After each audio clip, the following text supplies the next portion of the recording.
web radio du 29 mars 2023. Donc, ce soir, un sujet très intéressant, car un peu difficile des fois à gérer comme administrateur de copropriété. Donc, c'est la répartition des charges communes. Donc, je crois, et pour notre invité, un de nos invités ce soir, quand j'en parlais avec Luc tantôt, c'est très difficile comme administrateur de savoir la répartition, quand il faut la faire, est-ce qu'il y en a une à faire, est-ce que ça vaut la peine de la faire, et toutes ces questions-là. Et c'est surtout afin de ne pas être tout le temps questionné pour être certain de nos copropriétaires, est-ce que c'est le bon montant et ces choses-là. Donc, ce soir, pour parler de la répartition des charges communes, j'ai l'honneur de vous présenter 3 personnes avec de l'expertise en copropriété. Donc, toujours moi, la même animatrice, Valérie Couture de Condo Stratégiste. Notre collègue Jasmin Patnaud, CPA auditeur de chez Desormeaux Patnaud, qui font beaucoup d'état financier, de suivi comptable pour les syndicats de copropriété. Alors, bonsoir, Jasmin. Bonsoir. Jasmin, étant CPA, va nous expliquer, va répondre à nos questions et à vos questions que vous pouvez nous partager dans le chat afin qu'on puisse les poser à nos intervenants ce soir. Donc, merci d'être avec nous, Jasmin. Les 2 autres invités qui nous accompagnent pour ce soir sont M. Luc Poulain, qui est administrateur d'un syndicat de 100 unités. Bonsoir, Luc. Bonsoir. Donc, Luc administre un syndicat depuis les 5 dernières années, qui est un syndicat d'ampleur, donc 100 unités. Il y a des défis là-dedans et naturellement, règle générale, plus un syndicat est un peu gros, plus qu'il y a de chances d'avoir un peu plus de clés de répartition. Mais ça, ce sera peut-être nos invités qui nous expliqueront le tout. Et nous avons le plaisir d'accueillir pour une première fois à la web radio Maître Charlotte Fortier, donc de TCJ. Donc, bonsoir, Maître Fortier. Bonsoir. Plaisir que vous soyez avec nous ce soir. Donc, Maître Fortier fait beaucoup la grande majorité de sa pratique est en copropriété et droit de la construction et ces choses-là. Donc, avec nos invités ce soir, nous allons parler de notre sujet et le partenaire de la commandite de la soirée et la firme de Jasmin et de sa collègue, donc Desormeaux Patnaud qui commandite la soirée de ce soir. Donc, d'entrée de jeu, pour nos auditeurs, je pense que je vais donner la parole, messieurs, si vous permettez, à Maître Fortier, pour qu'on puisse, Maître Fortier, expliquer les grandes lignes des lois qui s'appliquent à notre thème de ce soir, donc la répartition des charges communes. Et vous pourrez nous indiquer là-dessus les points importants qui vont m'amener à pouvoir questionner nos invités, Luc et Jasmin. Parfait. Donc, pour commencer, je pense qu'avant de s'embarquer dans vraiment là, les règles de répartition des charges, il y a lieu là, de retourner un peu à la base là, sur ce que c'est une charge commune, puis les différentes catégories de charges communes. Donc, comme vous le savez probablement, les charges communes, c'est des sommes d'argent que le syndicat perçoit des copropriétaires pour faire face aux dépenses qui sont relatives à l'entretien des parties communes, l'administration courante du syndicat, puis pour constituer un fonds de réserve pour le fonds de prévoyance, puis le fonds d'auto-assurance. Donc, cela maintenant étant dit, il y a 2 grandes catégories de charges.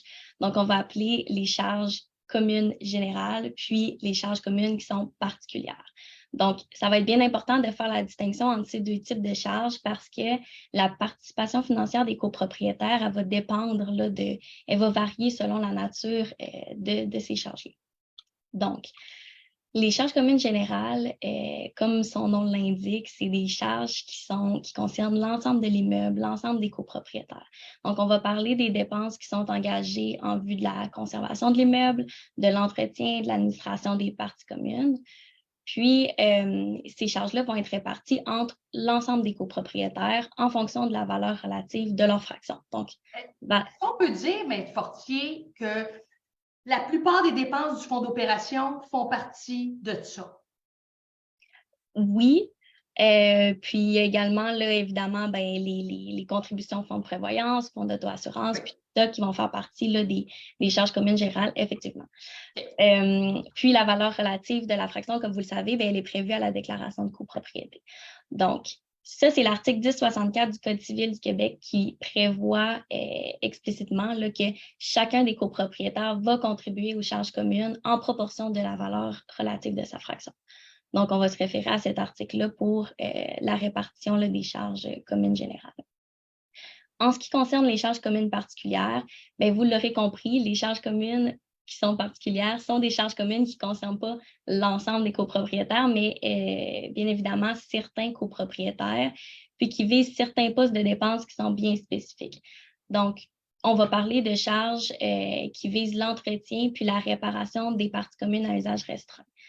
Donc, dans cette catégorie de charges communes, il y a 2 catégories de charges qui sont liées à une partie commune à usage restreint. Donc, la première concerne les charges qui sont relatives à l'utilisation de la partie commune à usage restreint. Donc, on va parler des dépenses mineures de réparation, puis des coûts d'entretien de la partie commune à usage restreint. Donc, ces charges, ils vont se rapporter directement là, à l'utilisation par le copropriétaire des parties communes dont il a l'usage exclusif. Puis, suivant l'article 1064, toujours du Code civil du Québec, ces charges communes particulières-là vont être réparties entre les utilisateurs des parties communes à usage restreint. Donc, les charges qui ont trait à vraiment l'utilisation de la partie commune vont être réparties entre les copropriétaires qui en ont l'usage. Puis, M. Padnos va probablement vous le rappeler là, tout à l'heure. Dans les déclarations de copropriété, on voit souvent la mention où cette répartition-là va avoir lieu quand c'est possible et significativement utile. Donc, on pourra probablement y revenir un peu plus tard. Puis, la deuxième catégorie de charges, c'est celle qui est relative aux réparations majeures des parties communes puis à leur remplacement. Donc, ces charges-là font l'objet du fonds de prévoyance, comme vous le savez, en vertu des articles 1071 puis 1072 du Code civil du Québec. Puis, ces articles-là, d'ailleurs, ils ne distinguent pas, ils ne font aucune distinction entre les parties communes générales puis qui sont à l'usage de tous, puis les parties communes à usage restreint. Donc, par exemple, les fenêtres, les balcons. Donc, la règle générale va être que, suivant l'article 1064, la contribution des copropriétaires au fonds de prévoyance se fait en proportion de la valeur relative de leur fraction. Par exemple, il y a une exception qui découle là, de l'article 1072 qui permet au syndicat, là, si la déclaration le prévoit, de tenir compte du droit d'usage du copropriétaire pour déterminer la contribution de ce copropriétaire au fonds de prévoyance. Donc, c'est-à-dire pour les réparations majeures, puis le remplacement des parties communes à usage restreint. Donc, on va dire que lorsque la déclaration de copropriété le prévoit expressément, le syndicat va pouvoir percevoir une contribution qui est particulière à un copropriétaire qui a l'usage exclusif d'une partie commune pour le remplacement ou la réparation de cette partie commune à usage exclusif. Puis, à ce moment-là, on ne tiendra pas compte là, des valeurs relatives des fractions, puis de la contribution de chacun des copropriétaires. Mais par exemple, en l'absence de cette clause-là, on va se référer à l'article 1064 puis 1071 et 1072 qui prévoit que la contribution au fonds de prévoyance ne tient pas compte des droits d'usage exclusifs des copropriétaires.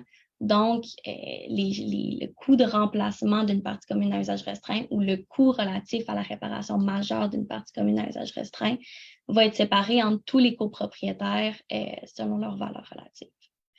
Maître Fortier, pouvez-vous pour nos auditeurs donner une situation très facile d'exemple, une terrasse qui dessert juste un seul copropriétaire sur le toit, dans le sens des articles de loi que vous venez de mettre, qui est assez facile, si on comprend ça comme ça, pour que ça donne l'idée à nos gens qui nous écoutent, qui sont soit copropriétaires ou administrateurs, de savoir dans un premier temps à quoi s'attendre puis comment que ça fonctionne. Donnez-nous un exemple assez clair.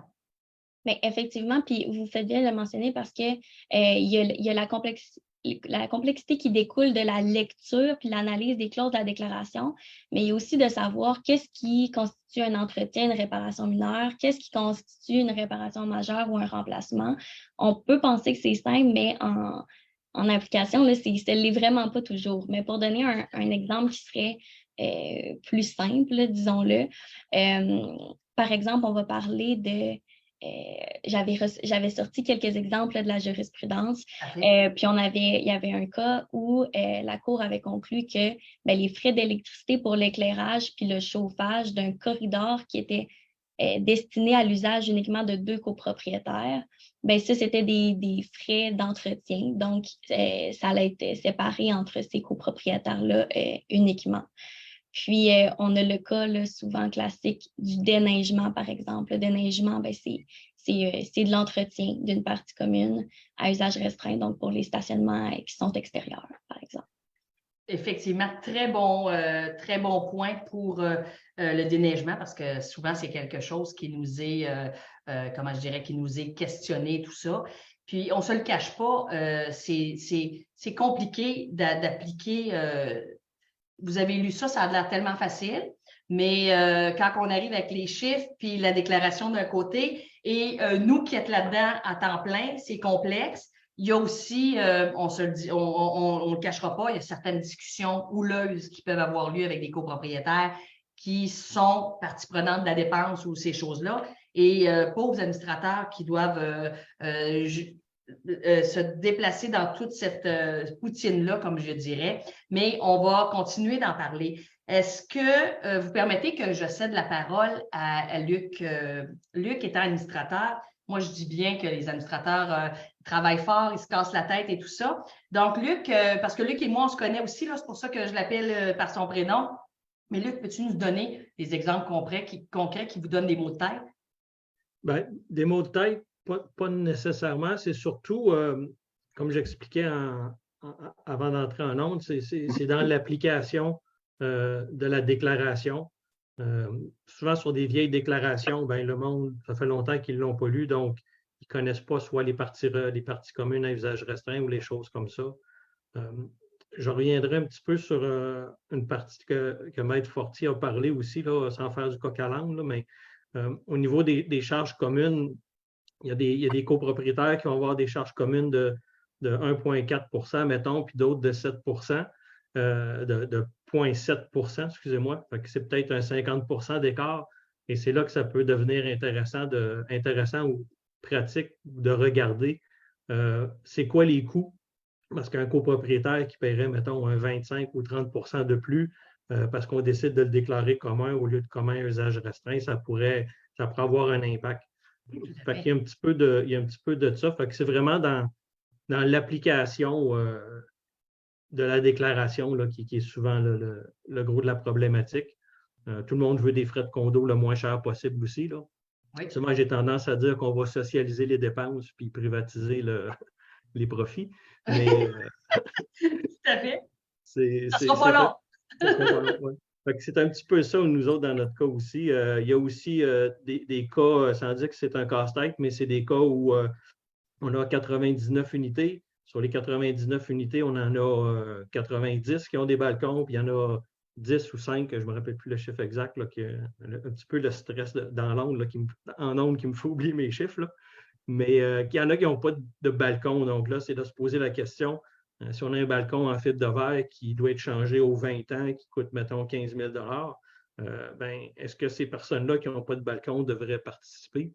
Donc, il y a une démarche aussi intellectuelle à faire aussi là, à ce niveau-là pour voir qu'est-ce que le CA voudrait bien faire avec ça, etc. C'est un petit peu à ce niveau-là aussi que ça se joue. Là. Ça se questionne. Jasmin, qu'est-ce que tu en penses de toute cette poutine-là qu'on doit gérer? Puis comment que ça se... Vous faites de très gros syndicats, mais vous faites aussi des syndicats de plus petite taille. Comment ça s'organise dans les dossiers que vous faites? Bien, en fait, c'est quelque chose qu'on commence à plus voir? Oui, je pense que c'est quelque chose qu'on commence à plus voir. Les gens sont de plus en plus conscients que ça existe aussi. Donc, certains syndicats qui ont opéré pendant des années en faisant fi un peu de ces répartitions-là pour les dépenses des parties communes à usage restreint. De plus en plus, les gens sont conscients de ça. Puis, je pense aussi que les projets de condos ont aussi évolué au fil des années. Là, on se retrouve maintenant avec des constructions comme, par exemple, à Griffintown, qu'on a des étages de stationnement dont une partie est commerciale, une partie est résidentielle. Ensuite, on a des étages commerciaux, on a l'hôtel, on a le résidentiel, puis tout ça est dans le même syndicat. Donc là, les répartitions, là, c'est crucial pour que les dépenses soient séparées de façon juste. Donc, c'est vraiment là, à tous les niveaux. Même les petits syndicats, puis avec l'exemple qu'on avait tout à l'heure du déneigement des stationnements extérieurs, c'est souvent ce qui revient le plus pour les petits syndicats. Pour les plus gros, puis ce que M. Poulin apportait sur la question des balcons aussi, qu'est-ce qui devient difficile, c'est quand la déclaration de copropriété est pas très précise. C'est là que l'applicabilité, puis que dans la pratique, ça devient difficile à suivre, là, parce qu'on écoute la loi, puis on écoutait Maître Fortier, puis à l'entendre, on se dit, ah, ben, c'est facile, c'est très, très clair, on va le mettre en pratique, puis ça va être facile. Puis après ça, on arrive dans la vraie vie, puis c'est pas ça du tout, tu sais. On tourne les pages, puis on dit, ce qu'elle est, Maître Fortier, ça marche plus, notre affaire. Exact. Puis tu sais, l'exemple des balcons, ça, je trouve c'est un point intéressant parce que si on lit puis que la déclaration est muette au niveau des balcons, ben là, on peut se poser la question à savoir, est-ce que les codes-parts qui sont dans la déclaration de copropriété en tiennent compte du fait que certaines unités n'ont pas de balcon puis d'autres en ont? Ben, c'est ça ma question. Tantôt, je vous écoutais puis je me dis, mais oui, mais il me semble que moi, j'ai appris quand tu étais à l'école, que tu m'enseignais, ou Aline m'enseignait à l'école il y a plusieurs années déjà, puis on parlait très peu des clés de répartition, on parlait des gros syndicats, puis que la quote-part tenait compte de l'étage, de où est-ce que tu es, t'as le balcon, pas le balcon, tout ça. Puis là, tout à coup, oups, on arrive avec d'autres choses. Ben, c'est ça le problème, c'est que la quote-part peut en tenir compte. C'est ça qu'on ne sait pas. C'est ça qu'on ne sait pas. Donc, Valérie, moi, c'est ce que j'ai remarqué aussi, c'est on n'a pas d'obligation d'indiquer la quote-part, comment elle a été calculée. Dans notre cas, ça fait à peu près une trentaine d'années. C'est là, on l'apprend pour acquis. Il y a eu des oublis peut-être en cours de route pour différentes raisons. Puis là, on arrive et on dit, bon, ben, ça n'en tient-tu compte, ça n'en tient-tu pas compte? Puis là, il y a un petit débat à dire, bon, ben, qu'est-ce qu'on fait? Fait que ça, effectivement, ce serait peut-être quelque chose d'intéressant à mettre peut-être dans les futures réglementations, de dire oui, quand on délivre un condo, on donne les plans, tout ça, mais peut-être aussi d'obliger à dire voici le calcul qui a été fait, puis ça, mais si ça se conserve dans les registres de la copropriété, ça va éviter beaucoup de problèmes sur le long terme parce qu'on va pouvoir remettre la main là-dessus et dire ah, oui, il est au 3e, il fait face au sud, il y a plus de soleil, ils en ont tenu compte, ou lui, dans un coin de l'immeuble, parce que l'immeuble est en L, ben, il y a moins de luminosité, il est plus bruyant, fait qu'ils en ont tenu compte. Fait que l'établissement de la quote-part, semblerait, de ce que j'ai compris avec le temps, est assez complexe, mais on ne le sait pas. Fait que ça n'aide pas non plus à savoir comment on applique les clés de répartition éventuellement plus tard.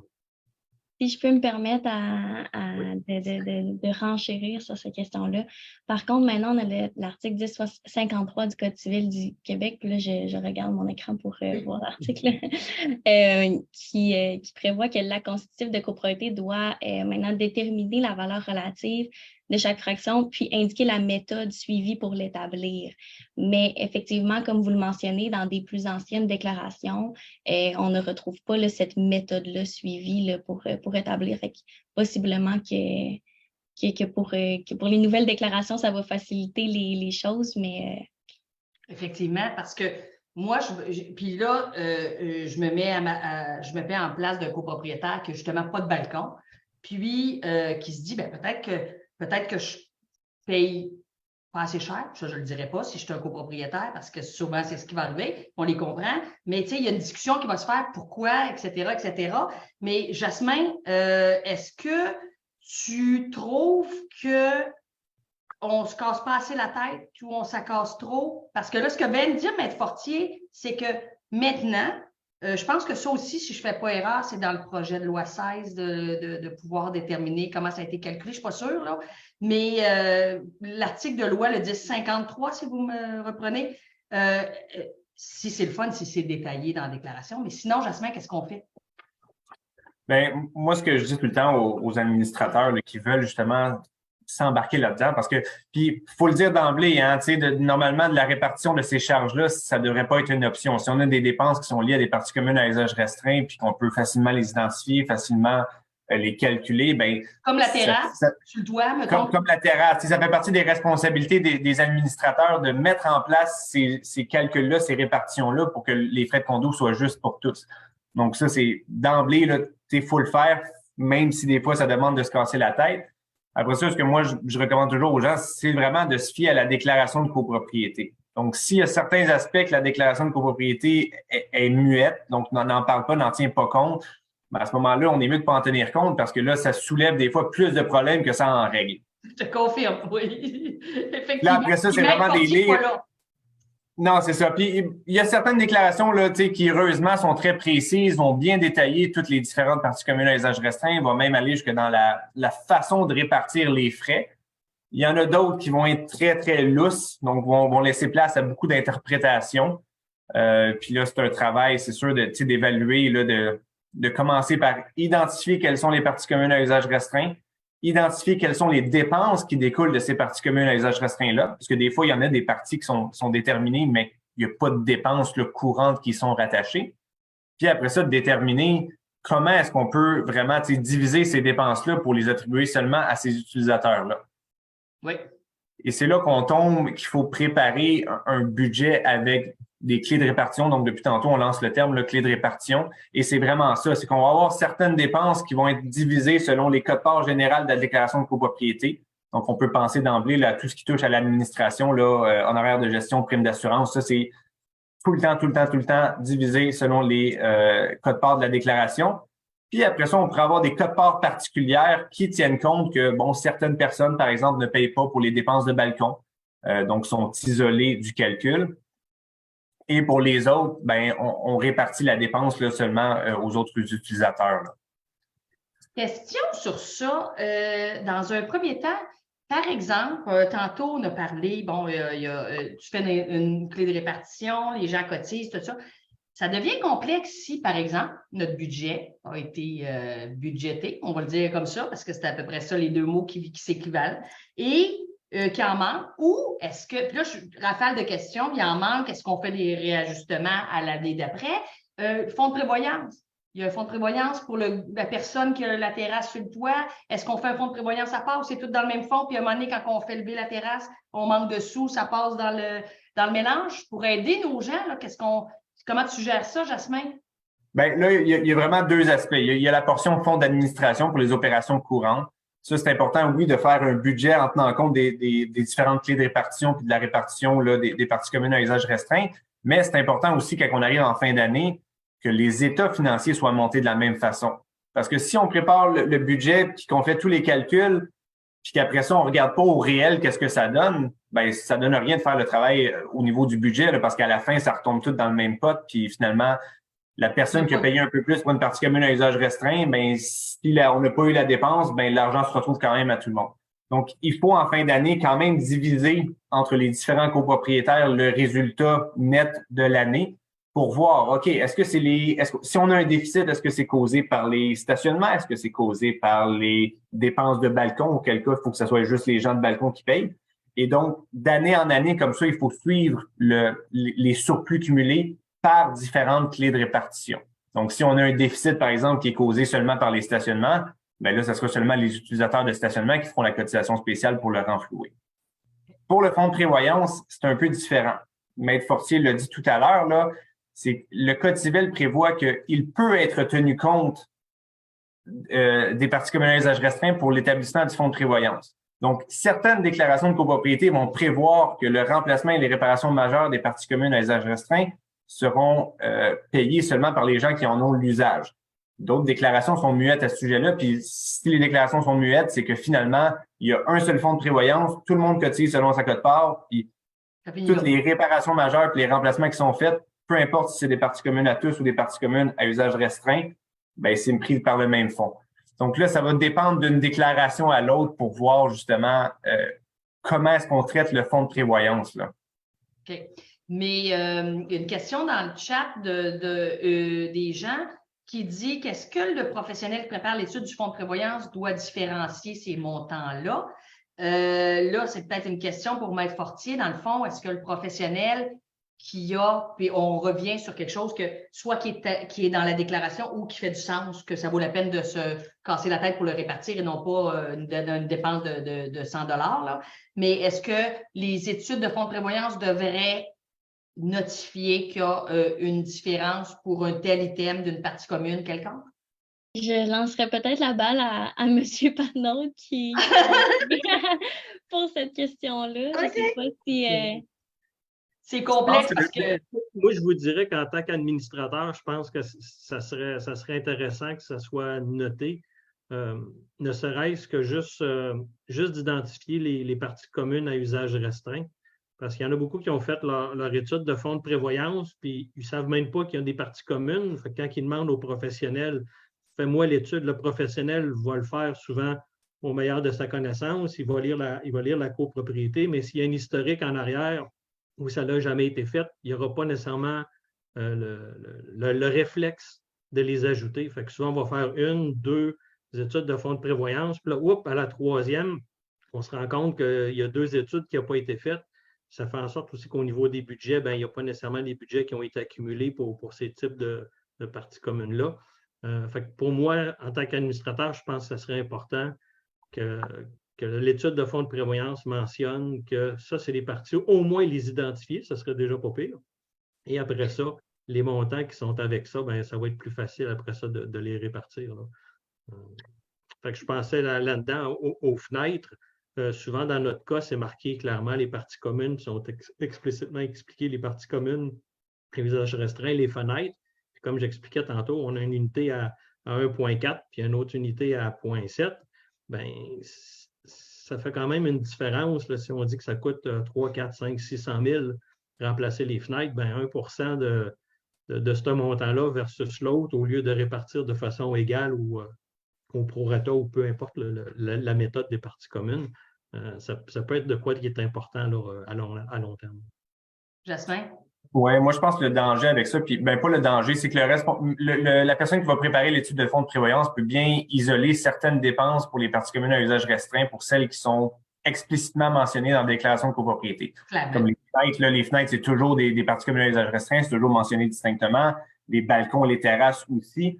Là où est-ce que ça devient plus compliqué, c'est quand on a des répartitions sur des éléments, souvent des éléments mécaniques qui sont répartis à certains groupes de copropriétaires. Donc, si on pense, par exemple, au stationnement, on peut avoir au niveau du stationnement, ça se peut qu'il y ait des éléments de ventilation de la bâtisse au complet qui desservent et les corridors résidentiels et la partie de stationnement. Donc là, à ce moment-là, au niveau du budget opérationnel, des fois, on va diviser, des fois de façon arbitraire, il faut éviter ça le plus possible, mais quand même, des fois, on n'a pas le choix de dire, on a 30% des dépenses d'entretien de la ventilation qui vont aller au stationnement. Quand va venir le temps de remplacer ces équipements-là, on va appliquer la même logique si la déclaration de copropriété le permet. Donc, on va mettre 30% au stationnement, mais on peut pas requérir du professionnel qui prépare l'étude de savoir toutes ces informations-là puis d'aller chercher toutes ces informations-là. Parce que des fois, là, il y en a, là, de séparer la génératrice, l'ascenseur, si on a des unités commerciales, quand on a vraiment des clés de répartition qui dépassent vraiment là le simple fait d'appliquer une dépense à 100% à un groupe, mais qui requiert de diviser certaines dépenses, là, je pense que on peut pas s'attendre à ce que le professionnel qui prépare l'étude prévoit tout ça. Et là, ça demande vraiment un travail soit du conseil d'administration ou de la gestion en place là, de déterminer qui contribue pourquoi.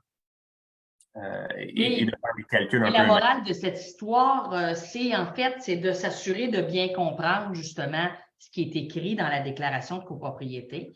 Donc, nos administrateurs, nos copropriétaires qui nous écoutent, c'est bien nous écouter, mais commencez à faire vos devoirs et d'aller voir qu'est-ce qu'il y a dans votre déclaration.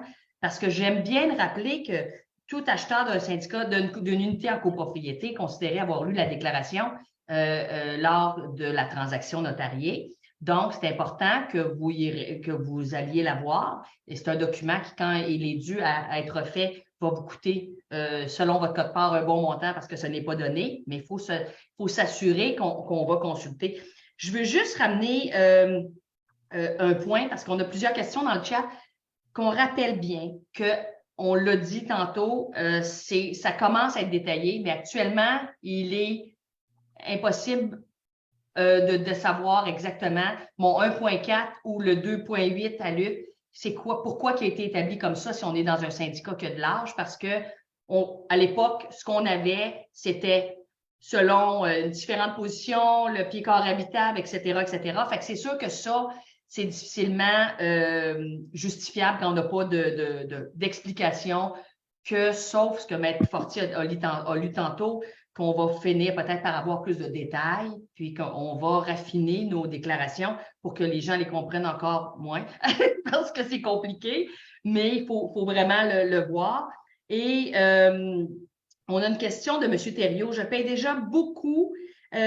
déjà l'unité beaucoup plus cher pour le surplus d'espace, mais au niveau de l'entretien, j'ai le même espace de toiture à entretenir et une fenêtre de plus à mon 2e étage. Donc, comme on vous dit, on ne peut pas vous répondre ce soir pourquoi vous avez une plus grosse quote-part parce que vous avez une fenêtre et demie de moins de plus ou ces choses-là. C'est vraiment un travail qui a été fait au niveau de l'arpenteur géomètre au début du projet, puis on n'a pas malheureusement de réponse à vous donner, mais cette quote-part-là, maintenant, elle est collée à vous, à votre unité jusqu'au restant de ses jours, à moins d'une situation que j'ai jamais vue, là, qu'on pourrait refaire. Et corrigez-moi, une quote-part, une contestation, Maître Fortier, je pense que c'est dans les 5 ans d'une première copropriété, mais après ça, c'est collé là. Après, il pourrait y avoir possiblement une modification à la déclaration de copropriété, mais quand on touche à la valeur relative des fractions, il faut avoir le consentement là, du copropriétaire. De tout le monde, d'accord. Attendez, on a M. Desroches, fonds consolidés. Exemple, nous avons une section résidentielle de 39 coproprios, donc résidentiels. Donnez-moi une seconde, je suis, comme je n'ai pas mon acolyte, je suis sur mon téléphone. Coproprio ayant accès à l'ascenseur et exclusif. Et une section commerciale de 8 coproprios n'ayant pas accès à cet ascenseur. Ça, je le vois venir avec sa question. Jasmin, tu vas me faire un plaisir de répondre à ça. Donc, commercial résidentiel. Le commercial dit, moi, je ne prends pas ton ascenseur, fait que je ne la paye pas. Donc, je finis les frais d'exploitation de l'ascenseur sont appliqués uniquement aux copropriétaires résidentiels. Pour le fonds de prévoyance, notre déclaration permet de déterminer les contributions en tenant compte des droits d'usage. Mais au cours du temps, on nous a dit qu'il était illégal de tenir une comptabilité des coûts réels et l'ajustement à ce coût réel de cotisation. À vous entendre, ce n'est pas interdit. Soit dit en passant, une déclaration 1985, alors que le terme fonds de prévoyance n'existait pas, mais des termes équivalents. Donc, c'est une longue question, mais tu as compris, Jasmin? Oui. C'est la division des dépenses entre le commercial et le résidentiel, c'est une chicane, là, je pense, qui dure depuis toujours puis qui va durer toujours. Là, ça ne changera jamais. Mais je pense de plus en plus, quand même, les déclarations de copropriété là, sont précises à ce qui doit être divisé. Mais sinon, des fois, on a aussi beaucoup de latitude qui est laissée. Souvent, on va lire dans les déclarations que l'intégralité des parties communes desservant les parties communes à usage résidentiel seront appliquées seulement aux résidentiels, sans mentionner c'est quoi ces parties communes-là. Donc là, c'est une question de jugement de dire qu'est-ce qui est seulement à l'usage du résidentiel. Dans ce cas-ci, l'ascenseur, ça, c'est quelque chose qui revient tout le temps. Si les commerces ont pignon sur rue, n'ont pas accès aux étages, bien, l'ascenseur, évidemment, qu'il va être à 100% à l'usage du résidentiel. Donc, jusque-là, c'est pas trop compliqué. On répartit tout à lui. Pour le fonds de prévoyance, la question du participant, si votre déclaration de copropriété prévoit qu'il faut tenir compte des parties communes à usage restreint pour l'établissement de la contribution au fonds de prévoyance, ben il faut le faire. Là, à ce moment-là, on le sait que le remplacement ou des réparations majeures qui vont être faites sur l'ascenseur va seulement être payé par le résidentiel. Quand on pense, le niveau équité, c'est aussi ce qui fait le plus de sens. Là. Le commercial n'utilise pas l'ascenseur. Qu'elle soit brisée puis qu'on en ait plus, qu'on prenne l'escalier, lui, ça ne dérange pas. Donc, si la déclaration prévoit, il faut le faire. Pour l'aspect du calcul au réel, je ne sais pas qui lui a dit là, que c'était illégal de le faire ça. À l'inverse, il faut le faire. Il faut le faire parce que si, puis là, on garde l'exemple des ascenseurs, si on fait une cotisation spéciale pour faire le remplacement de l'ascenseur qui était prévu à 400 000 puis finalement, ça en coûte 600 000, bien, l'écart entre le montant budgété et le montant réel de 200 000, on ne fait pas juste le prendre dans le fonds de prévoyance général. Il faut que ce 200 000-là soit aussi payé seulement par le résidentiel. Donc, l'ajustement au réel, résidentiel seulement. C'est ça, au résidentiel seulement. Donc, l'ajustement au réel est aussi important que les clés de répartition lors de l'établissement du budget.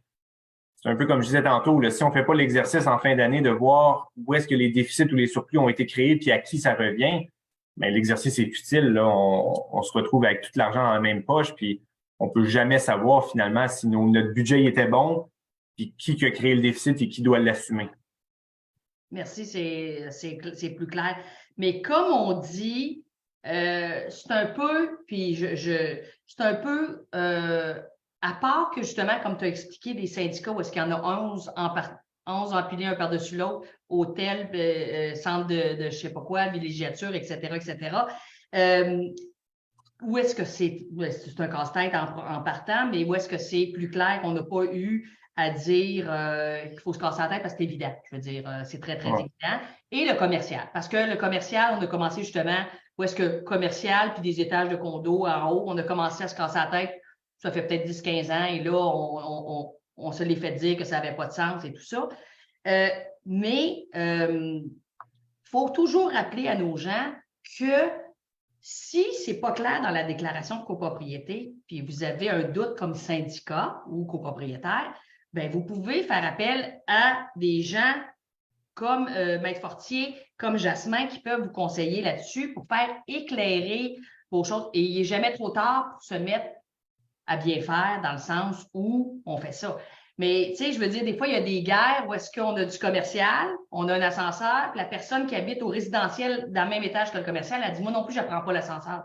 Puis elle dit, pourquoi je paierais parce que je n'utilise pas l'ascenseur? Là-dessus, c'est quoi votre position, Maître Fortier? Puis après, Jasmin, dans le fond, la madame n'a peut-être pas de stationnement, mais ce n'est pas détaillé nulle part parce qu'on a une vieille déclaration, par exemple. Maître Fortier, y a-t-il quelque chose où est-ce que le syndicat peut se référer pour voir si vraiment elle a, comme tout le monde, à payer pour l'ascenseur puisqu'elle fait partie du bâtiment ou quoi que ce soit? Bien, je ne suis pas certaine de saisir la question, mais je pense que, tu sais, dans le fond, il faut se référer à la déclaration de copropriété. Quand la déclaration de copropriété est muette, on peut se référer au Code civil qui est assez clair, mais je pense qu'il ne faut pas perdre de vue, puis ça, c'est Maître Gagnon là, qui l'avait mentionné, mais de dire que la contribution au fonds de prévoyance, les réparations majeures, les travaux de remplacement, ça touche le droit de propriété, pas uniquement le droit de jouissance là, dans une partie commune. Donc, c'est sûr qu'on peut penser parfois que ça va être injuste de payer pour des en fonction des valeurs relatives parce qu'on n'a pas l'usage d'une partie commune, mais je pense qu'il faut se rappeler ce principe-là qui est à la base là, de la contribution au fonds de prévoyance. J'aime ça parce que se rappeler le principe de la base, c'est quand on ne trouve pas de réponse, ça peut peut-être faire le job dans 80% de nos questionnements. Jasmin, qu'est-ce que tu en penses, ma question? Mais moi, je pense que pour l'ascenseur, puis c'est un point qui revient souvent de dire, c'est sûr, quelqu'un qui habite au rez-de-chaussée qui ne prend pas l'ascenseur ne voudra pas payer pour. Mais c'est que très rarement, les ascenseurs vont être considérés comme des parties communes à usage restreint dans la déclaration de copropriété. Quand ils le sont, ça va être dans l'ensemble, là, un peu la répartition commerciale et résidentielle. Donc, ils vont dire l'ascenseur est à l'usage exclusif des parties résidentielles. Ça ne viendra jamais dire que c'est à l'usage exclusif des gens des deuxièmes étages et supérieurs. Donc, considérant que la déclaration est muette sur le fait que l'ascenseur est une partie commune à usage restreint à l'intérieur du groupe résidentiel, bien là, on peut prétendre que la quote-part de l'unité du rez-de-chaussée tient compte de ça. Étant donné que exact. Là, je tombe dans le légal, puis je ne veux pas trop m'avancer. Arrêtez-moi si je dis une niaiserie, là. Mais mon interprétation de la chose, puis parce que c'est une question qui revient souvent, là, je veux dire, c'est pas nouveau comme problématique. Moi, la logique que je vois derrière ça, c'est vraiment ça. Donc, vu que la déclaration est muette, on prend pour acquis que la quote-part de quelqu'un qui habite au rez-de-chaussée, qui est beaucoup moins grande que celle du penthouse à grandeur égale, dans la majorité des cas, tient compte de ce fait-là. Absolument.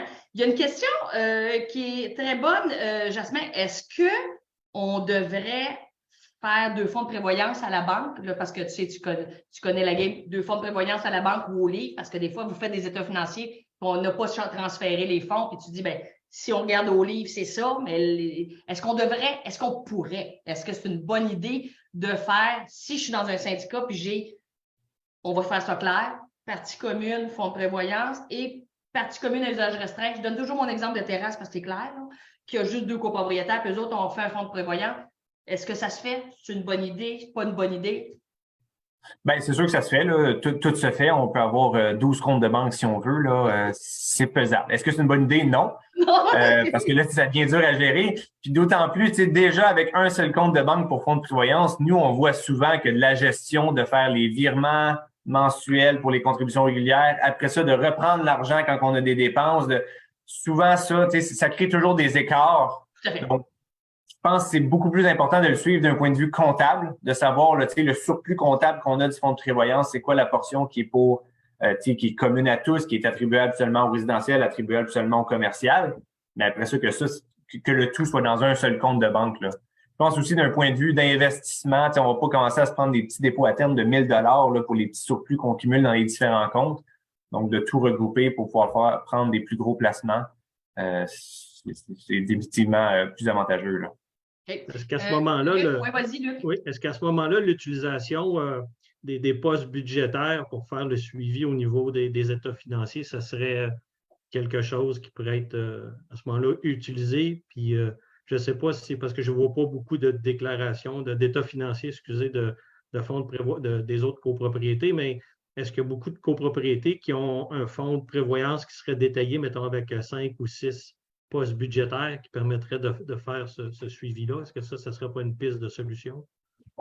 Ben oui, c'est sûr. Il faut que ça soit séparé d'un point de vue comptable. Donc, nous, ce qu'on fait normalement dans nos états financiers, c'est qu'on va avoir le solde du fonds de prévoyance au bilan. Donc, il va donner un montant. Puis, en note, on va venir diviser ce montant-là. C'est sûr que l'approche comptable, comme ça, d'y aller avec les surplus comptables et non pas l'argent qu'on a en banque, ben, M. Poulin, vous venez de le dire, là, ça nécessite de suivre vraiment les postes budgétaires puis de voir comment que l'argent est dépensé. Parce que c'est facile de tomber dans les gros travaux puis de dire « Ah, mais c'est pas grave, on a l'argent disponible dans le compte de banque. » Mais il faut toujours se rappeler qu'il y a peut-être une portion de cet argent-là qui n'est pas applicable pour ces travaux-là. Donc là, il faut suivre d'un point de vue comptable, est-ce que le remplacement des terrasses, que c'est pas tout le monde qui doit payer, est-ce qu'on a réellement l'argent qui était prévu au budget pour le payer? Si on a un des gros dépassements de coûts, c'est pas à cause qu'on a l'argent dans le compte de banque que ça veut dire que c'est de l'argent qui est fait pour ça. Donc là, ça devient, vraiment nécessaire de suivre le budget plus serré et plus précisément que juste de voir, ben oui, on a assez d'argent, on va le faire. C'est le jeu des vases communicants, là, j'imagine, entre les postes budgétaires qui se font à ce moment-là. Ben, ça peut, mais idéalement, c'est que les vases communicants, il faut que ce soit pour des choses qui sont attribuables aux mêmes copropriétaires. Tu sais, si on a un surplus au niveau des balcons, mais on ne viendra pas éponger un déficit qu'on a eu pour l'entretien du stationnement parce que c'est peut-être pas les mêmes copropriétaires qui devaient payer pour ces deux dépenses-là. Tu sais, Jasmin, ce que tu dis, puis on dit tout, c'est sûr que, bon, on comprend très bien que depuis 2 ans, vraiment, on est à augmenter à vitesse grand V les fonds de prévoyance. C'est sûr que c'était pas compliqué dans le temps qu'il n'y avait pas d'argent, parce qu'on n'en avait pas. C'était assez simple comme comptabilité par caisse, elle était vide. C'est ça. Mais maintenant, il va falloir être plus rigoureux comme syndicat. Parce que tu dis, pas nécessaire d'ouvrir un compte de banque, c'est correct. Puis effectivement, on a de la misère à suivre, mais on remarque que là, nos fonds se remplissent plus, le fonds d'auto-assurance. On commence à mieux appliquer les sinistres parce qu'on veut savoir qu'est-ce que ça nous a coûté, etc. Mais on a vraiment un changement depuis, je dirais, pour les syndicats plus vieux, depuis 2-3 années, où est-ce que là, on se dit qu'il faut respecter les études parce qu'on va se faire attraper dans pas très longtemps dans le tournant. Et puis, ça va être dramatique. Déjà, les gens le trouvent que c'est dramatique pour des syndicats qui ont fait des augmentations de 35 %. Mais ce qu'on veut dire dans une tenue de comptabilité, c'est d'être capable un peu de savoir qu'est-ce que mes parties communes à usage restreint ont coûté et qu'est-ce que j'avais budgété. Puis, la comptabilité doit être tenue en tenant compte de ces allocations-là d'un bord à l'autre pour qu'on soit capable de dire, je n'ai pas besoin de 3 fonds ou 10 fonds de prévoyance, j'en ai un, mais je sais que il y en a un que au livre l'année passée, il était déjà en déficit de 100 $, puis là, une facture de 1000, il n'y arrive plus. Exemple. Exact. OK, parce que ça devient, puis là, je reviens à Luc, quand on a un gros syndicat de 100 unités, est-ce que, avez-vous commencé à fonctionner comme ça avec les parties communes à usage restreint?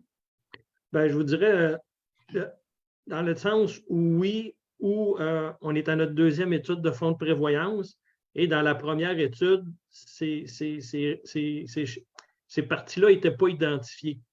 Donc, déjà là, d'avoir fait un pas pour dire on va les identifier, puis on est capable un petit peu de quantifier, en tout cas peut-être pas en répartition, mais au global, un petit peu, ça peut représenter quoi? Je te dirais oui, ça l'a aidé. Puis on a commencé, pas nécessairement juste moi, là, mais le syndicat a commencé à prendre conscience de ça. Maintenant, l'étude vient d'être faite, fait qu'on en a pour 5 ans, fait que la prochaine révision ne sera pas avant 5 ans, en espérant que dans 5 ans, les gestionnaires, les administrateurs qui vont être là vont avoir compris que c'est dans l'étude de fonds de prévoyance parce que c'est dans notre déclaration, puis qu'on ne repart pas le cycle comme il y a 30 ans en disant ben je ne sais pas, je continue, puis dans le fond, notre étude de fonds de prévoyance redevient à flat, si on peut dire, un flat rate, là, une représentation toute uniforme. Fait que ça, c'est un premier pas qu'on a fait de ce côté-là. Après ça, c'est comme disait Jasmin, c'est de dire, bon, ben maintenant, est-ce que c'est significatif et calculable? Puis là, c'est là souvent qui arrive, c'est est-ce qu'on veut se donner la peine de le faire? Parce que tout le monde sait que les administrateurs, on en a pas mal à faire. Fait que là, c'est là que la game va jouer un petit peu après ça. C'est de dire, bon, ben, est-ce qu'on veut mettre l'effort pour faire ces calculs-là, de regarder qu'est-ce qu'il y en est? Peut-être qu'au final, on va arriver et on va dire, ah, ben, toute balance, mais au moins, on a un papier ou au moins on a un effort ou une étude qui permet de dire, hey, oui, on a ça, puis on a une raison, puis on est capable d'appuyer les décisions du conseil sur de quoi qui a été fait, qui a été renouvelé. Fait que ça, je pense que c'est de cette façon-là. Je reviendrai peut-être juste un petit peu en arrière, parce que j'écoutais les commentaires, puis peut-être qu'il y en a qui se posent, disent, ouais, mais comment je fais, moi, pour savoir si j'ai le droit d'utiliser les parties communes ou les répartir? Parce que ce n'est pas clair. Fait que je donnerais juste peut-être un extrait d'un chapitre, d'un paragraphe qu'on a qui donne une idée où, dans la déclaration, on a l'autorisation, si on peut dire, utiliser ça de même. Parce que la plupart du monde vont dire, ah, ben c'est ça, mais ils ne savent peut-être pas quoi rechercher dans la déclaration là, pour prendre ça. Donc, nous autres, dans notre cas, c'est malgré ce qui précède et lorsque le calcul est possible et significativement utile, ça c'est commun, les charges résultant de l'utilisation des parties communes à usage restreint sont réparties entre les seuls copropriétaires qui utilisent les parties communes en proportion des droits d'usage exclusifs de chaque copropriétaire. De plus, ces copropriétaires sont tenus en l'application de l'article 1072 à une contribution spéciale et périodique. Donc, c'est spécial. Pourquoi le terme spécial, je ne pourrais pas dire, mais périodique, ça veut dire que c'est récurrent dans le temps, au fonds de prévoyance pour couvrir les réparations majeures et le remplacement des parties communes. En cas d'insuffisance, une cotisation spéciale au fonds de prévoyance peut être demandée par le syndicat. Donc, c'est les mots-clés là-dedans, c'est malgré ce qui précède. Donc, oui, dans la déclaration, oui, c'est ça. Il y a eu, Maître Fortier, vous me reprendrez, là, je ne suis pas nécessairement tout au fait des termes juridiques, mais ça dit, oui, il y a un paquet d'affaires qui s'est fait, mais malgré ça, il faut penser qu'il y a ça. Puis il y a aussi les termes, la contribution spéciale et périodique, qui dit bien que c'est de façon périodique. Dans notre cas, il y a de quoi qui est relativement clair et simple. Il y en a pour qui ça va peut-être être plus flou comme libellé, mais c'est une façon pour ceux qui ont une déclaration, puis ils disent, je vais aller voir ma déclaration, je veux savoir qu'est-ce qui se passe. Mais ces termes-là vont vous permettre de dire, oh, il y a peut-être une porte, ça ne veut pas dire que vous êtes obligé et vous ne devez pas le faire, mais au moins, ça lève un flag pour dire, oh, peut-être faudrait que j'investigue un peu plus, peut-être faudrait que j'appelle le Maître Fortier, puis je dis, pouvez-vous dire ces mots-là, qu'est-ce que ça veut dire et tout ça? Éclairer mes lanternes. Je vais juste rajouter pour que le monde comprenne bien. Quand on dit la déclaration peut le permettre, oui, mais les mots qui le permettent, c'est quelque chose qui tourne autour de ce que je viens de mentionner. Exact. Puis c'est facile quand on a des, comme je le disais tout à l'heure, quand on a des déclarations qui sont plus jeunes, là, qui ont été faites plus récemment, bien souvent, on va remarquer que les articles se collent quand même assez aux articles du Code civil du Québec. Donc, les termes vont être similaires que ceux qui sont utilisés dans le Code. Donc, à ce moment-là, il y a peut-être une compréhension qui est plus facile là, que dans des vieilles déclarations où là, il va falloir un peu faire preuve d'interprétation puis tout ça. Là, donc, effectivement. L'improvisation un petit peu, ouais. Justement. Mais Maître Fortier, justement, pour un syndicat, parce qu'il y en a plusieurs que je voyais dans le chat là, qui ont des vieilles déclarations puis tout ça, que ce soit juste après 94 ou avant, c'est très désuet déjà là, avec toutes les nouvelles lois qu'on a eues. Est-ce qu'un syndicat qui refait faire une déclaration aujourd'hui pourrait se retrouver avec une écriture beaucoup plus claire pour des parties communes qui n'ont jamais tenu compte, puis pourrait le mettre en pratique à partir de ce moment-ci, puis continuer de l'avant, parce que ça peut changer beaucoup de choses de refaire une déclaration 2023, là. Oui, effectivement. Puis des fois, on va voir dans des anciennes déclarations des articles qui ne respectent pas maintenant les dispositions du Code civil. Donc, tu sais, ça devient difficile, le travail des administrateurs, de lire d'un côté la déclaration de copropriété qui est déjà un texte qui est assez compliqué à lire et long, là. Puis à côté d'avoir le Code civil, puis de regarder chacun des articles, puis de regarder, tu sais, d'essayer de comprendre qu'est-ce qui s'applique quand les dispositions disent le contraire ou peu importe. Fait qu'effectivement, tu sais, dans des plus vieilles déclarations, considérant les modifications législatives, comme vous l'avez dit, des dernières années, on peut le recommander là, aux copropriétés, aux syndicats de faire une réécriture de la déclaration de copropriété. On va pouvoir mettre à jour la déclaration selon les nouvelles dispositions, mais en même temps, on va pouvoir en profiter pour effectivement préciser des éléments là, qui sont peut-être moins clairs, là, puis discuter avec le conseil d'administration de qu'est-ce qu'il veut retrouver dans sa déclaration, puis en réalité, dans la copropriété, qu'est-ce qui fonctionne, comment qu'on fonctionne, en fait, là, puis d'essayer de reproduire ça dans la déclaration. Puis effectivement, c'est un bon point parce que c'est vraiment... Et moi, je le sais parce que comme gestionnaire, veut pas, nous aussi, on se casse la tête. Puis on est challengé avec différentes déclarations, tout ça. Et on essaye de rendre ça le plus simple possible parce que, comme Luc l'a dit tantôt, comme administrateur, on a beaucoup à faire, on a beaucoup à voir, on a beaucoup. Et au bout du compte, les gens investissent énormément de temps, puis des fois, ils ont l'impression qu'ils n'ont pas plus compris parce que c'est difficile. Mais là, je pense qu'on est rendu à un point où est-ce que l'investissement, puis là, je dis ça, puis je pèse mes mots parce que je sais qu'on leur demande beaucoup, beaucoup à nos copropriétaires de payer pour remplir, pour améliorer les fonds de prévoyance. Mais c'est une idée qui est un bon investissement dès que ce sera possible pour qu'ils puissent continuer à cheminer plus sereinement avec quelque chose de plus clair. Puis s'il y a des situations qui sont plus particulières, sans nécessairement refaire toute la déclaration de copropriété, on a vraiment une situation qui pose problème, un copropriétaire qui lève la main et qui dit hey, moi, je ne suis pas d'accord avec ça, puis le syndicat veut s'assurer qu'il est by the book puis qui respecte la déclaration puis les dispositions du code, bien, à ce moment-là, ça va être de demander une opinion juridique à un avocat ou pour savoir là, comme voici ma déclaration, comment que je dois répartir les charges, puis c'est quoi mes parties communes à usage restreint, comme ça. Donc, le conseil d'administration s'assure qu'il va vraiment là, fonctionner de la bonne façon pour la suite. Là.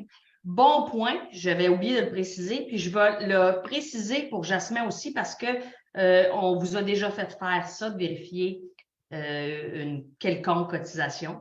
Et puis, je vous le dis, chers administrateurs et copropriétaires, et Maître Fortier vient de le dire, ça peut représenter un frais peu important, mais pour avoir la bonne clé pour débarrer la porte qui ne fonctionne pas présentement avec tout le monde dans votre syndicat, par exemple, bien, l'équipe de Jasmin et d'Aline peuvent vous aider en disant c'est quoi exactement, ils vont regarder la déclaration aussi. Vous pouvez faire vérifier par un avocat ou un notaire aussi la phrase qui pose problème ou la partie de la déclaration qui pose problème. Et après ça, faire vérifier parce que vous savez que des fois, il vaut mieux investir un peu d'argent au moment où est-ce que ça commence à accrocher un petit peu que d'attendre que ça devienne une grosse boule de feu. Et ça vous permet, comme l'équipe de Jasmin et Maître Fortier, on décide, bon, ben, c'est ça qui a été dit et expliqué. On part avec ça, puis maintenant, on se fait arranger nos états financiers, puis après ça, on peut courir un peu plus vite. Donc, c'est important. Sachez que ce n'est pas toujours des dépenses, l'argent qui sort des syndicats. Il y a de l'investissement là-dedans. Et c'est des moves comme ça, des actes comme ça que vous devez prendre en compte quand vous ne vous sentez pas à l'aise, vous ne comprenez pas quelque chose, parce que Luc, tantôt, a parlé d'un bout de sa déclaration de copropriété. Vous savez, là, ce n'est pas facile de se retrouver dans une déclaration de copropriété quand on n'est pas à l'aise. Alors, faites-vous aider, mais naturellement, il faut prendre le temps de la lire parce que ça fait partie de votre travail comme administrateur. Parce que si on ne connaît pas notre déclaration, on peut difficilement la faire respecter. Donc, je ne sais pas si vous aviez d'autres choses à dire à nos auditeurs avant qu'on les quitte. Luc, tu as quelque chose? Vite de même, non. Je dirais juste ceux qui ont peut-être des plus petites copropriétés, c'est moins évident, mais dans des grosses propriétés, on a des bâtiments, on a des investissements immobiliers qui sont assez importants. On parle des bâtiments qui vont dans les 40, 50, 60, 100 millions de dollars. Donc, de s'assurer d'avoir les fonds de prévoyance adéquats, parce que dans le bout de ligne, c'est ça qui arrive, d'avoir les fonds de prévoyance adéquats pour les prochaines générations, s'assurer que chaque génération paye sa juste part d'utilisation du bâtiment. Ça, c'est d'autres notions aussi qui viennent en background avec tout ça. C'est peut-être ça que je dirais là, à la fin, là, le mot global, l'équité générationnelle, puis payer sa juste part d'utilisation du bâtiment. Merci, Luc. Jasmin? Oui, moi, je voudrais peut-être juste ajouter, on l'a effleuré rapidement tout à l'heure, là, mais le critère de possible et significativement utile dans le calcul des dépenses des parties communes à usage restreint, c'est un terme qu'on retrouve souvent dans les déclarations de copropriété. En fait, je veux juste rappeler aux gens, là, on a parlé là, de certains termes techniques, que ça paraît compliqué, ça paraît vraiment fastidieux comme tâche de faire ça, mais il faut toujours se rappeler qu'il faut que ça soit possible et significativement utile. Si à la fin, on fait tous ces calculs-là puis que ça change les frais de condo de 2 $ par unité, ben ça sert pas à grand-chose de faire ce travail-là à toutes les années puis de suivre le résultat et tout. T'sais, pour quelques dollars, on n'en parle même pas. C'est souvent une situation aussi qu'on retrouve quand on a des stationnements. Souvent, les espaces de stationnement intérieurs vont être les stationnements en tant que tels ou les aires de circulation vont être des parties communes à usage restreint dans des situations où est-ce que les stationnements sont des parties privatives, donc il y a une quote-part qui est rattachée aux espaces de stationnement. On va souvent prendre pour acquis que ça vaut pas la peine de commencer à tout diviser les dépenses parce que on a déjà un frais qui est rattaché au stationnement, on contribue déjà aux charges communes. Donc, ça, c'est un bel exemple de l'application du significativement utile. Pour ce qui est du possible, il y a souvent moyen de trouver de l'information puis d'obtenir de l'information pour être capable de bien diviser les dépenses. Mais si des fois, c'est pas possible de le faire sans prendre des estimations là vraiment arbitraires, ben des fois, on est mieux de carrément pas le faire parce que de pas être correct comme ça ou de pas être correct en appliquant une certaine séparation, ça revient au même. C'est ça. Donc voilà. En fait, il ne faut pas s'enfarger d'un fleur du tapis. Exact. On vit en copropriété, il va y avoir des gens qui vont payer plus, des gens qui vont payer moins, ça va toujours être comme ça. Il faut vivre ensemble. Parfait. Maître Fortier? Je n'avais rien à rajouter. Parfait. Donc, merci beaucoup à nos invités. Je suis posée partager parce que mon collègue Gabriel m'a abandonné ce soir. Donc, merci beaucoup à nos invités ce soir. Maître Charlotte Fortier, pour votre présence. C'est un plaisir de vous avoir avec nous, Maître Fortier. On ne se connaissait pas, mais ça fait un plaisir de vous connaître ce soir. On va sûrement se recroiser dans de futures web radios. Luc, on se connaît un petit peu. Je sais que tu avais préparé beaucoup de matière pour parler du sujet de ce soir et je pense qu'on va être capable de te réinviter pour en parler encore parce que on commence juste à en parler des choses comme ça et comme Jasmin l'a dit, je suis très d'accord. Il ne faut pas diviser une carotte en 4 pour le fun, mais il faut qu'on se donne le travail qui nécessite d'être fait. Mais quand ça change très peu de choses au bout du compte, s'il vous plaît, concentrez vos énergies sur d'autres choses. On est mieux de se concentrer sur autre chose qui vaut la peine. Jasmin, toujours un plaisir. Je pense que c'est la deuxième web radio que tu es avec moi. Merci beaucoup de ton expertise, ton expérience. C'est très apprécié. Puis on sait que ces temps-ci, tu es ultra occupé comme comptable. Donc, merci à toi d'avoir été avec nous. Merci à ta firme des Homopatnautes qui était le commanditaire ce soir. Et je vous invite tous à la prochaine web radio, donc le 12 avril avec Maître Jolicoeur et Maître Pierre Zepettini, excusez-moi, Maître Zepettini, désolé. Donc, nous allons parler des recours judiciaires en copropriété qui malheureusement sont là. Et il faut absolument essayer, on va le redire, on l'a dit tantôt dans la web radio, essayer de garder un bon mieux vivre en collectivité. Donc, je vous invite à être là le 12 avril 2023 à 19h toujours et nos invités seront là pour vous expliquer les choses à faire, les choses à éviter et comment s'en sortir quand on a des situations problématiques parce que je sais que c'est très lourd pour les administrateurs parfois dans certains dossiers. Donc encore, merci à vous tous. Je vous souhaite une bonne fin de soirée et au plaisir de vous voir à la web radio du 12 avril. Merci à tous. Bon retour. Merci, bonsoir. Merci, Bye bye.